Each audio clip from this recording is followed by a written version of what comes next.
नदियापुर गांव में बसंत नाम का एक नौजवान नाविक रहता था। नदियापुर गांव की सीमा में आने जाने के लिए लोगों को नाव का ही सहारा लेना पड़ता था। बसंत एक सीधा साधा नाविक था। उसके परिवार में उसकी पत्नी और एक बूढ़ी माँ थी। बसंत बेहद गरीब था। बसंत के ऊपर नदियापुर गांव के लगभग सभी लोगों का कर्जा चढ़ा हुआ था। आज बसंत अपनी नाव के पास पहुंचा ही था कि तभी गांव का सेठ धनीराम कुछ लोगों के साथ उसके पास आ धमका।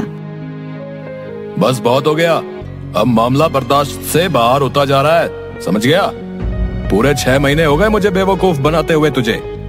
आज मैं अपने पैसे ले जाकर ही रहूंगा, समझा? मुझे कुछ दिनों की मोहलत और दे दो सेठ जी।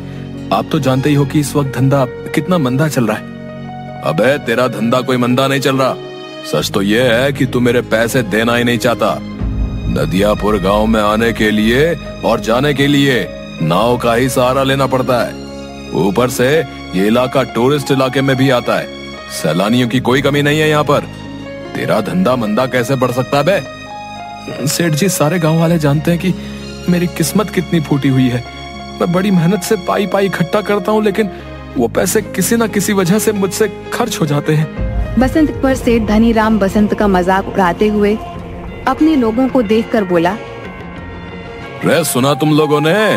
ये बड़ी मेहनत से पाई पाई जोड़कर रकम इकट्ठा करता है और इसे खुद नहीं पता कि इसके पैसे कहाँ खर्च हो जाते हैं बे?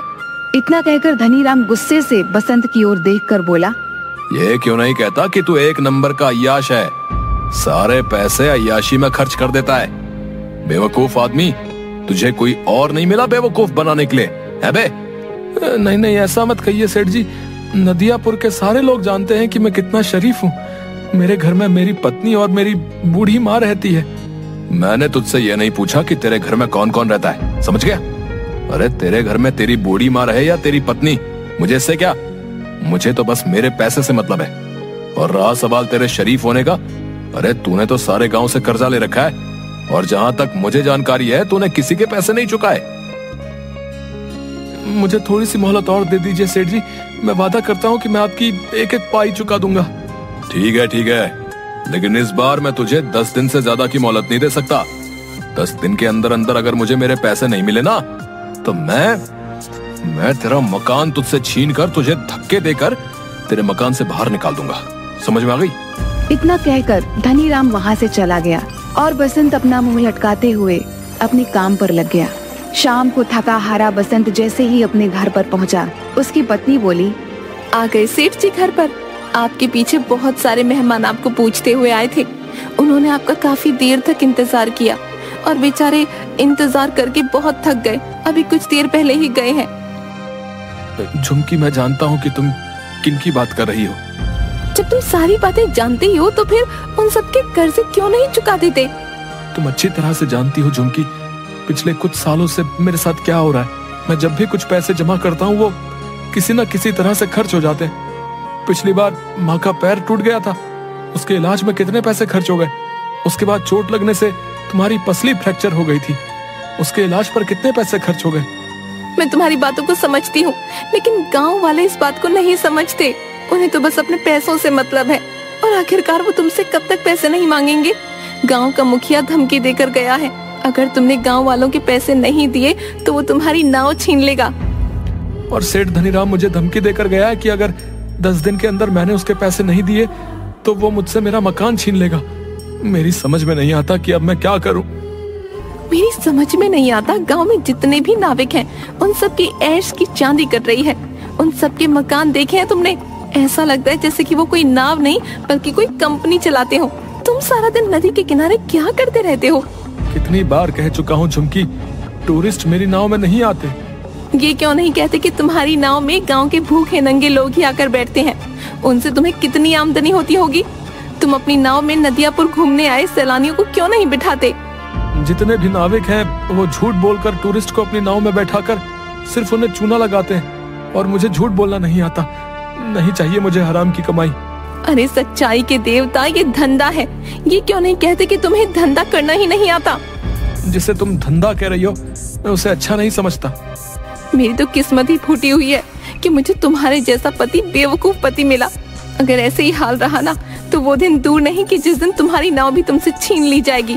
उसके बाद मुझे और मांझी को इस घर से धक्के देकर बाहर निकाल दिया जाएगा। उसके बाद अपने सच्चाई के प्रवचन बाहर बैठकर देते रहना। इतना कहकर झुमकी गुस्से से वहां से चली गई। ऐसे ही 10 दिन गुजर गए। 10वें दिन बसंत नदी के किनारे उदास बैठा हुआ गहरी सोच में डूबा हुआ था कि तभी वहां पर धनीराम फिर से आ पहुंचा। याद है ना बसंत, आज तेरा आखिरी दिन है। अब इससे ज्यादा मैं तुझे और मोहलत नहीं दे सकता भाई। शाम को मैं तेरे घर पर आऊंगा वसूली करने के लिए। मेरे पैसे तैयार रखना, नहीं तो अपना बोरिया बिस्तर समेटकर चुपचाप चले जाना। इतना कहकर धनीराम वहां से चला गया। बसंत अपने आप से बोला, अब क्या होगा? पूरे 10 दिन से मेरी नाव में मुश्किल से 20 मुसाफिर भी नहीं बैठे होंगे। मैं धनीराम के पैसे कहां से दूंगा? अगर मैंने उसे पैसे नहीं दिए तो वो मेरे परिवार को बेइज्जत करके घर से निकाल देगा।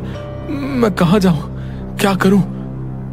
बसंत हसरत भरी निगाहों से और नाविकों को देखने लगा जिनकी नाव पर टूरिस्ट सवार थे। तभी बसंत के कानों में एक बूढ़े व्यक्ति का स्वर टकराया। क्या तुम मुझे दूसरी दुनिया के छोर तक छोड़ सकते हो? बसंत उस बूढ़े की बात सुनकर हैरत में पड़ गया। लगता है आपका दिमाग खिसका हुआ है बाबा। ये कैसी बातें कर रहे हैं आप? मेरा कहने का मतलब ये है बेटा, तुम मुझे इस नदी के दूसरे किनारे पर छोड़ देना। तो सीधे सीधे ये कहिए ना बाबा कि आपको दूसरी सीमा पर उतरना है। ठीक है बाबा, 200 लगेंगे। मैंने सुना है कि तुम बूढ़े और गरीब यात्रियों से पैसे नहीं लेते। सही सुना है बाबा, लेकिन क्या करूं? लगता है मुझे अपने नियम और कायदे अब बदलने पड़ेंगे। चाहे कितनी भी मुसीबत क्यों ना आ जाए, अपने उसूल इंसान को कभी नहीं बदलने चाहिए। वक्त बदलते हुए देर नहीं लगती। मैं इस वक्त बहुत परेशान हूँ बाबा। जाओ जाकर कोई दूसरी नाव पर बैठ जाओ। लेकिन मुझे तो सिर्फ तुम्हारी ही नाव पर बैठना है, पर मेरे पास पैसे नहीं है तुम्हें देने के लिए। अगर तुम मुझे वहां तक छोड़ दोगे तो मैं तुम्हारा एहसानमंद रहूंगा। मेरी पत्नी वहां पर इंतजार कर रही है। बूढ़े की बात सुनकर बसंत को बूढ़े के ऊपर तरस आ गया था। ठीक है बाबा, मैं तुम्हारा दिल नहीं तोड़ूंगा। आइए बैठिए, जहाँ आपको जाना है मैं आपको वहाँ छोड़ दूंगा, ठीक है? बसंत की बात सुनकर वह बूढ़ा रहस्यमयी अंदाज में मुस्कुराते हुए बसंत की नाव में बैठ गया। बसंत की नाव नदी के बीच में पहुंची ही थी कि तभी वो बूढ़ा बसंत से बोला, बस मुझे यहीं तक छोड़ दो। बाबा पागल हो गए हो क्या? यहाँ पर तो सिवाय पानी के अलावा कुछ भी नहीं है। जो मुझे नजर आ रहा है वो तुम्हें नजर नहीं आएगा बेटा। तुम नाव यहीं रोक दो, मैं यहीं उतर जाऊंगा। बाबा तुम डूब जाओगे, पानी बहुत गहरा है। मगर बूढ़े ने बसंत की बात नहीं सुनी और नदी में कूद गया। यह देखकर बसंत बुरी तरीके से घबरा गया और बड़बड़ाता हुआ बोला, अरे कहाँ फंस गया मैं? अगर ये बूढ़ा मर गया तो इसकी मौत का इल्जाम भी मेरे ऊपर लगेगा। सभी लोगों ने इस बूढ़े को मेरी नाव में सवार होते हुए देखा है। अब क्या करूं? लगता है मुझे भी नदी में कूदना ही पड़ेगा। इतना कहकर बसंत ने नदी में छलांग लगा दी। मगर उसने जैसे ही नदी में छलांग लगाई, उसने अपने आप को एक बेहद सुंदर जंगल के बीच बहुत छोटे से तालाब में खड़ा हुआ पाया। बसंत तुरंत उस तालाब से निकलकर उस जंगल की ओर देखने लगा। तभी उसके कानों में एक भारी आवाज टकराई। बेटा मेरी शाख थोड़ी सी झुक रही है, इसे थोड़ा सा सीधा कर दो, मुझे दर्द हो रहा है। बसंत ने देखा कि वो जिस पेड़ के नीचे खड़ा था, बसंत से वही पेड़ बोला था। बसंत डर गया। डरो मत, अगर तुम मेरा ये काम करोगे तो मैं तुम्हें आगे का रास्ता बता दूंगा। बसंत ने डरते डरते उस पेड़ की शाख ऊंची कर दी। तभी अचानक बसंत के सामने एक बेहद सुंदर सोने की सड़क बन गई। घबराओ मत, तुमने मेरी मदद की है, इस वजह से ही तुम्हारे लिए ये सोने की सड़क मैंने बना दी है। तुम यहाँ से सीधे राजमहल तक पहुँच जाओगे। लेकिन ये कौन सी जगह भाई? कुछ देर बाद तुम्हें पता लग जाएगा। तुम जिस रास्ते से यहाँ पर आए हो वो रास्ता सिर्फ शाही लोगों के लिए खुलता है। तुम जरूर कोई खास हो। कुछ दूर चलकर बसंत की नजर एक पेड़ पर गई जहां पर लाल लाल सेब लटक रहे थे। अचानक एक सेब बसंत की ओर देखकर बोला, देख क्या रहे हो? अगर तुम्हें भूख लगी है तो मुझे खा लो। अरे वाह, ये मैं कहाँ आ गया? वो बूढ़ा जरूर कोई मायावी व्यक्ति था। नहीं नहीं, मैं जहाँ पर रहता हूँ वहाँ पर बोलने वाले फल नहीं होते। अगर वो बोलते तो हम बिल्कुल नहीं खाते। तुम वाकई बहुत दयालु लगते हो। तुम्हारा इस जादुई नगरी में स्वागत है। इस सोने की सड़क पर सीधे चले जाओ। कुछ ही देर में तुम महल तक पहुंच जाओगे।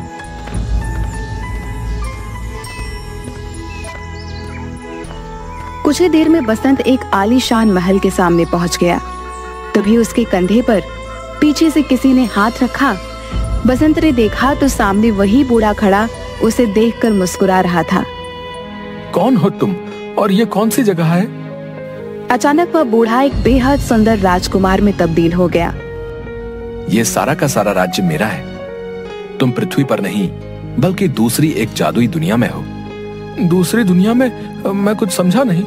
दरअसल नदियापुर गांव की नदी के बीच एक दूसरी जादुई दुनिया का द्वार खुलता है। ये एक जादू की दुनिया है। तुम्हारा महल तो बिल्कुल सोने का मालूम होता है। यहाँ के दरवाजे, यहाँ तक कि सैनिक भी सोने के ही मालूम होते हैं। सोने के मालूम नहीं होते, ये सोने के ही हैं। मैं तुम्हें बहुत दिनों से नाव में बैठा हुआ उदास देख रहा था।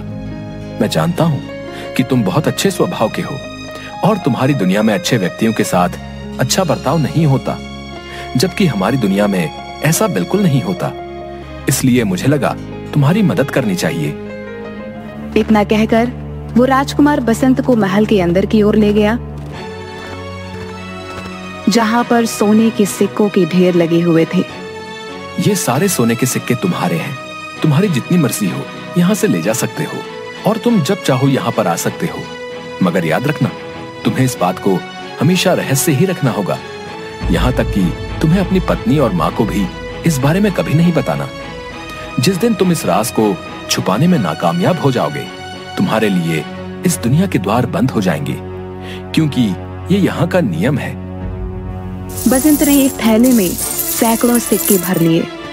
वो राजकुमार उसे उसी जादुई पेड़ के पास मौजूद उस छोटे से तालाब पर ले आया। तुम इस तालाब में कूद जाओ, तुम अपनी नाव में दोबारा वापस पहुंच जाओगे। बसंत जैसे ही उस तालाब के अंदर कूदा, उसने दोबारा खुद को नदी के बीच में पाया। बसंत उसी दिन वो सारा सोना शहर में बेच आया और उसने गांव में सबके कर्जे चुका दिए। देखते ही देखते बसंत नदियापुर का सबसे बड़ा सेठ बन गया। एक दिन बसंत की पत्नी ने बसंत से कहा, तुमने आज तक नहीं बताया जी, क्या आखिरकार तुम इतने ढेर सारे पैसे लेकर कहाँ से आए और तुम कुछ दिनों के लिए अचानक कहाँ लापता हो जाते हो? मैंने तुमसे कितनी बार कहा है झुमकी कि मैं इस बारे में नहीं बता सकता। इतना तो मैं जानती हूँ कि तुम कोई गलत काम नहीं कर सकते। अगर तुम नहीं बताना चाहते तो शायद इसमें ही हम सबकी भलाई होगी। बसंत की अमीरी देखकर धनी राम अंदर ही अंदर जलने लगा। एक दिन उसने अपने खास आदमी भीमा से कहा, मेरी समझ में नहीं आता भीमा कि ये बसंत रातों रात अमीर कैसे बन गया। मैं सोच रहा था कि इसके मकान और उसकी नाव पर कब्जा कर लूंगा, लेकिन इसने तो मेरे सारे पैसे लौटा दिए। सिर्फ आपके ही नहीं सेठ, उसने सारे गांव वालों के पैसे लौटा दिए। आज गांव में सबसे आलीशान हवेली उसकी बनी हुई है, और तो और नदियापुर में सारी नाव का मालिक बसंत ही है। हाँ मुझे पता है, और वो टूरिस्ट से बहुत कम पैसे लेता है, और गांव के लोगों को तो वो मुफ्त में ही नाव में बैठाने का काम करता है। मेरा धंधा भी चौपट हो गया। दाल में जरूर कुछ ना कुछ काला है। जाओ जाकर पता करो कि आखिर माजरा क्या है। जाओ। मैंने पता कर लिया है। क्या मतलब? कुछ दिनों पहले मैं उसका चुपके से पीछा कर रहा था। अचानक मैंने देखा कि वो बीच नदी में कूद गया और कुछ ही घंटों के बाद वो वापस आ गया। उसके हाथ में एक थैला था जो सोने से चमक रहा था। बेवकूफ आदमी, ये बात तूने मुझे पहले क्यों नहीं बताई? इसका मतलब कि नदी के बीचों बीच जरूर कोई सोने की सुरंग है जो उसके हाथ लग गई है। मुझे अभी ले चलो वहां पर।